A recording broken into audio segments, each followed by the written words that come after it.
This is breaking news from RTV6, working for you. Breaking news to begin this midday. Gunshots were fired this morning during a standoff with police officers in Greenwood. Here is the scene from earlier today. This happened at a home on Legacy Boulevard. That's near East Main Street and Griffith Street in Greenwood, east of Interstate 65. The initial call was shots fired at a police officer.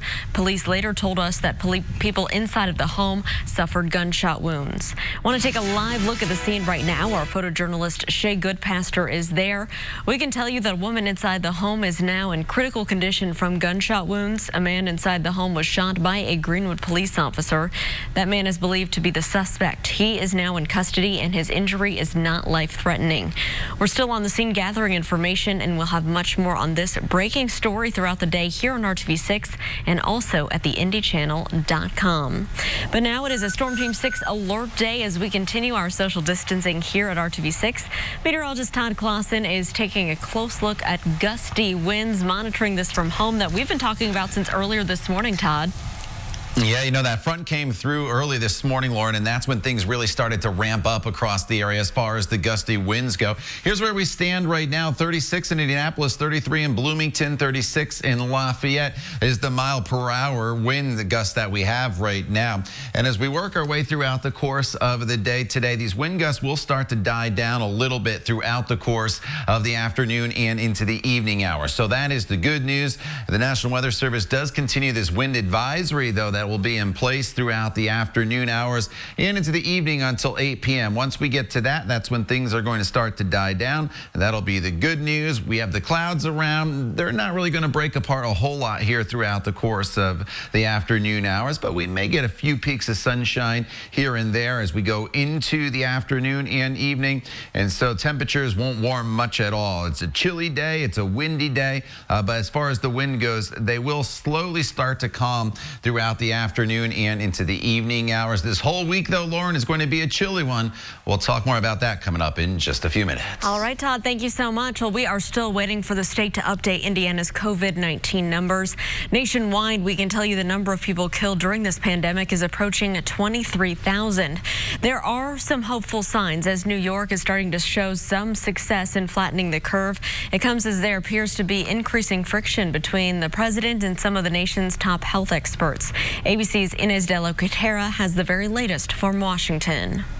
This morning, some hopeful news coming from New York, where fewer people are having to go to the hospital to be treated for COVID-19, though the crisis remains far from over, with the death rate stabilizing in the mid to high 700s. That's the so-called flattening of the curve. It has been flattening, but flattening at a terribly high level. Around the nation, new hotspots are now emerging. In Massachusetts, the number of confirmed cases soared by 21% over 2 days. In Pennsylvania, the governor predicted a surge this week after more than 2,800 new cases were reported Saturday. This, as one of the nation's top infectious disease experts tells CNN, if the Trump administration had responded earlier, lives likely could have been saved. If you had a process that was ongoing and you started mitigation earlier, you could have saved lives. Obviously, no one is going to deny that. But what goes into those kinds of decisions is complicated. That response not seeming to sit well with President Trump, who retweeted a message critical of Dr. Fauci that included the hashtag #FireFauci. ABC's own George Stephanopoulos revealing he's tested positive for the coronavirus, but with no symptoms. I've never had a fever, never had chills, never had a headache, never had cough, never had shortness of breath. I'm feeling great. The CDC says roughly 25% of infected people here in the U.S. are asymptomatic. Other countries have found that number could be as high as 50%. And as for those direct relief payments, the first round of checks has already been sent out, and some Americans report they have already received that money. Inez de la Cuetara, ABC News, Washington. Well, the city continues to mourn the loss of IMPD officer Breanne Leith. The 24-year-old was shot and killed in the line of duty on Thursday while responding to a domestic violence call. That night, the city was lit up blue to honor healthcare workers and first responders on the front lines of the COVID-19 pandemic. The display also took on a new meaning following the loss of Officer Leith. Metro Police are now selling apparel to help raise money for Officer Leith's family. The department has created a website where you can buy t-shirts and hoodies with this design. It reads, Officer Brianne Leith, mother, daughter, sister, friend, veteran, officer. Money raised from the sale will go to Officer Brianne Leith Memorial Fund of the Central Indiana Police Foundation. You can find out more at the website on your screen. That's shopimpd.com. A virtual service for Officer Leith will be held this Thursday, April 16th at 11 a.m. Services will be at the Indianapolis Motor Speedway. Due to current restrictions under the coronavirus, the public will not be able to attend in person, and there will not be a public visitation. Instead, you're invited to participate in the funeral service by watching it online. We have more details coming in the next few days. This midday, we're still waiting to find out more about the death of a pedestrian who was hit by an IMPD patrol car. This happened around 11 o'clock last night on the southwest side near South Lyndhurst Drive and Kentucky Avenue. We're told the officer was on duty and driving northbound when his car hit the man. The officer tried to give first aid to the victim, but the victim was pronounced dead at the scene. Now to a traffic alert due to the COVID-19 pandemic and the stay-at-home order. We know traffic is much lighter on the interstates all across central Indiana. So INDOT moved up a major construction project to today. They hope that they're going to get a lot of this wrapped up before traffic goes back to the heavier volumes. INDOT closed eastbound lanes of I-70 today on the east side. The closures between the north split here downtown all the way over to I-465 on the east side. This is scheduled to last for 30 days. And then on April 23rd, INDOT plans to close the westbound lanes in that same area for a project. So if you are downtown and you're trying to get to the east side here, you'll want to take I-65 through downtown, head southbound, and then at the I-465 interchange, you can head east on the 465 loop. You can see our map here, and then there you can connect with I-70 eastbound over on the east side. Now you can also take Washington Street over to the east side. That's an option. This detour, as well as all the others, are posted for you right now at theindychannel.com. Well, you get an offer to work from home, and it sounds too good to be true. Up next, a heads up from the Better Business Bureau as it might be someone trying to steal your money. Todd. And Lauren, the winds are whipping here across central Indiana. The good news is they should start to calm down as we progress throughout the remainder of the afternoon and into the evening hours. We'll talk all about it coming up when the news at noon continues. To Your Heart premieres tonight on ABC. Well, you may be among the millions of people working from home during the pandemic, and if you are, or if you lost a job recently and you're looking for work from your house, there are some scams out there that promise you work, but they may end up just taking your money. Tim Escala with the Better Business Bureau tells us what you need to watch out for. The things we're seeing right now, since we're working at home so much, there's a scam going out there that says you get an email and it's supposedly from your employer, and this is from an IT specialist. Maybe it's a contractor or supposedly someone in your IT department, and you've got a virus in your computer. So this person needs to take over your computer and fix that virus. Once again, this is just a ploy to get your computer, hold it ransom, get some money from you. So if you get that notice, even if it looks like it comes from your employer, check it out. Make certain that it really is something that you need to take care of, because the scammers are using this to get a hold of your computer and take money. And then the second one are these employment scams. So many people have lost jobs here in the last couple of weeks. These are scams where you're offered a job to work at home, and what they say is, gee, you need some software or some sort of a special program to get this job. We'll send you some money so you can buy that. So they're going to send you a check. Let's say it's $2,000. You're going to deposit that check, and then the software that you need, let's say, costs $1,500. You're going to send that company a check. Well, first off, that check that you originally received, that check is no good. It's going to bounce about 10 days later. And then you sent a good check to this company that doesn't exist. So you're going to be out the $1,500. You aren't going to have a job, and you're probably going to get some sort of a charge from the bank for bouncing that check. So just be very, very careful about these work-at-home employment schemes. A lot of them are coming out right now. Don't fall for them. And that's Tim and Scott with the Better Business Bureau. Thank you. Well, they couldn't get together on Easter Sunday, but coming up, we'll show you how a church congregation was still able to show appreciation for their pastor while they were social distancing. Time now for a look at our forecast. This is a downtown view from our Weather Now camera. Looking to the north, Todd Clausen is going to break down what we can expect for the week ahead. That's coming up here on the News at Noon. Stick around. Home experts at theindychannel.com. Here at RTV6, we also want to share the positive news coming out of these tough times, how people are working together. In Anderson, a congregation is showing their pastor just how much they appreciate him, lifting their families up every day. Our Nicole Griffin has more.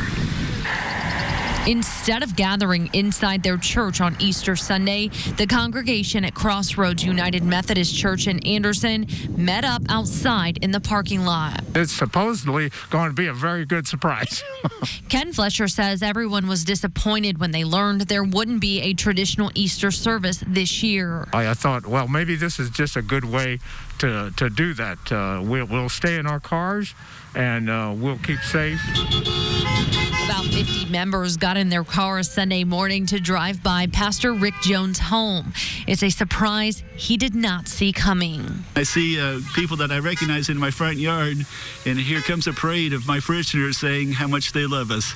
We were touched. He has given us messages every day.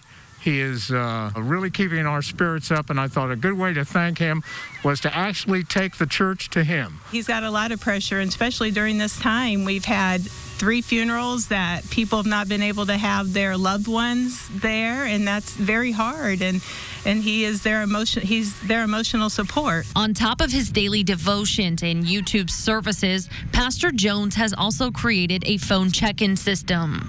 20 shepherds that are calling each of our people once a week just to make sure that all is well. So it's these kind of connections to make our people make sure that they know that I know that they're there and that we are in this together. That's been my message all along. He says the coronavirus shutting down the church has forced them to be innovative and find ways to grow. Practices he expects may stay with the church once they open back up. But until then, he leaves his members with this Easter message. That Christ is risen from the dead, and since death can't hold him down, neither can the coronavirus, neither can separation, neither can shelter at home. Nothing can hold Christ down, and we can overcome this. We can see how God's at work, and we can hear how God's calling us to be better people, to be the people that he's called us to be. That is the Easter message, and that's the message for every day. And Nicole Griffin brings us that report. Crossroads United Methodist Church is closed on March 16th. And Pastor Jones says that he thought people would start to say that they're doing okay without church. But he says he's surprised by how many people say no, they need more. And the pandemic has actually helped them to come together. Well, this midday cleanup is underway after violent weather hit much of the South last night and overnight. At least 40 tornadoes were reported across 6 states, causing at least 19 deaths. The destruction chased hundreds of people out of their homes and into storm shelters, in some cases bypassing the COVID-19 social distancing requirements. Back here at home, it is a Storm Team 6 alert day, Todd, due to the winds out there. Thankfully, no severe weather here in central Indiana. Yeah, you know, we avoided the severe storms and that number of tornadoes from yesterday and the ones that they've seen already this morning right along the East Coast and the Carolinas, up to about 50 reports, Lauren, with over 500 wind reports. So unfortunately, a very active period on Easter Sunday and this morning to the south and to the east. We've been dealing with these winds, non-thunderstorm related winds. That's why it is a Storm Team 6 alert day. These winds will continue to subside this evening. That is the good news, and we're dealing with these very, very chilly temperatures. So earlier, mid-morning into the noon hour, we had wind gusts that were up over 40 miles per hour. You can see our wind gusts now, while still very strong, have fallen back down into the 20s and 30s, and that streak should continue, or trend should continue, as we work our way throughout the remainder of the day. In fact, the National Weather Service has dropped a few counties across the southern portion of the state out of the wind advisory, and I would expect more to be dropped out of the wind advisory throughout the course of the afternoon and and evening hours as these winds, again, will continue to diminish. That is the good news. It'll still be breezy this evening. Don't get me wrong. We're just not going to have those real strong, gusty winds that we've been seeing so far throughout the day today. And then overnight tonight, the winds will really start to calm down as we head into your Tuesday. So what are the biggest impacts from these winds? By far on our scale from 1 to 5 on the impact level, with 5 being the highest, is loose objects in your backyard or your driveway. It would be the garbage can. It would be some patio furniture. Anything like that can easily blow around. There's not a question there could be some power outages here and a few falling tree branches, but they're kind of on the lower spectrum of the impact scale for us here across the area. But oh, look at these temperatures. Not good at all for the middle of April. We're sitting in the mid-30s to right around 40 degrees in Lafayette, and unfortunately, there's not going to be a whole lot of warming here throughout the day today. We may go up a couple degrees, but honestly, with the winds that will continue out there, it's going to feel even colder, so you'll definitely need to bundle up. We're dry, though, throughout the day. All the moisture has moved off towards the east. Tomorrow morning, we are down to near freezing in most locations. Some of you will be below freezing. Tomorrow's another chilly day for us, as we'll have temperatures only climb up into the mid-40s, although tomorrow it won't be as windy, and we should see a decent amount of sunshine in the forecast for the day tomorrow. But notice all the way through Friday, high temperatures only in the 40s, well below the average high is 63, and then low temperatures are going to be in the 20s and 30s. It's not until this weekend, Lauren, that will start to bring some warmer temperatures back into the forecast. Saturday, we should be in the mid-50s, and then by Sunday, we're looking at finally the return to temperatures in the 60s. All right, Todd, thank you so much. Looking forward to next Sunday. So without in-person church services this Easter, many people had to find different ways to celebrate. Working together, our Rafael Sanchez shows us how one Johnson County man took his tradition on the road.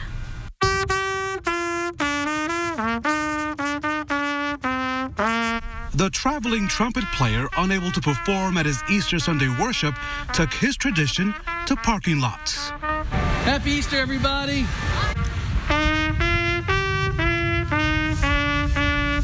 Bringing church, its message, and its music to Otterbein residents in Franklin, who watched from their windows as he played.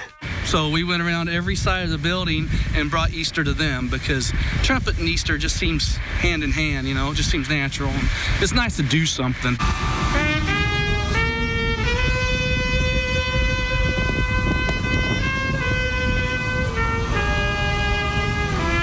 Steve Brown is the bugler for the Honor Guard at American Legion Post 205.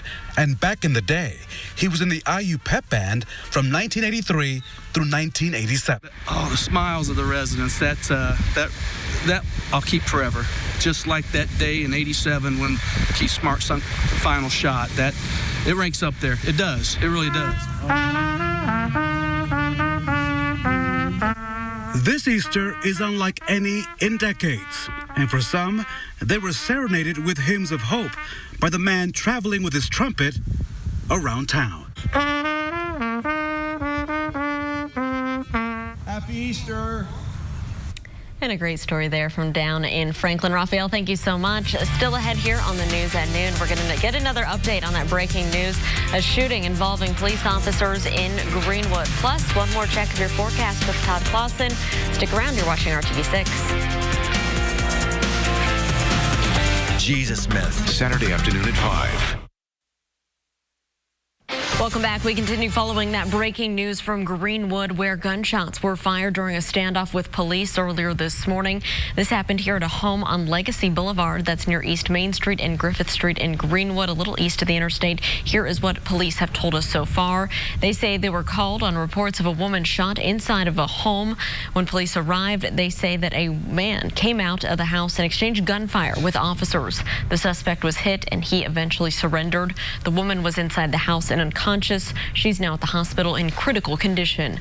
Police say the family was inside quarantining, and everyone inside the home told police that they have COVID-19. So law enforcement is taking extra precautions at the scene right now. That's all we know so far. We will have the very latest on this story at theindychannel.com.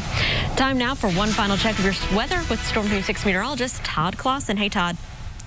Now, Lauren, we continue that wind advisory across the area, although the wind should slowly start to diminish as we get further and further along this afternoon into the evening. But the week ahead, it's going to be chilly with highs only in the 40s. Todd, thank you, and thank you for making RTV6 your choice for news. Come back here and join us for the news at 5 o'clock.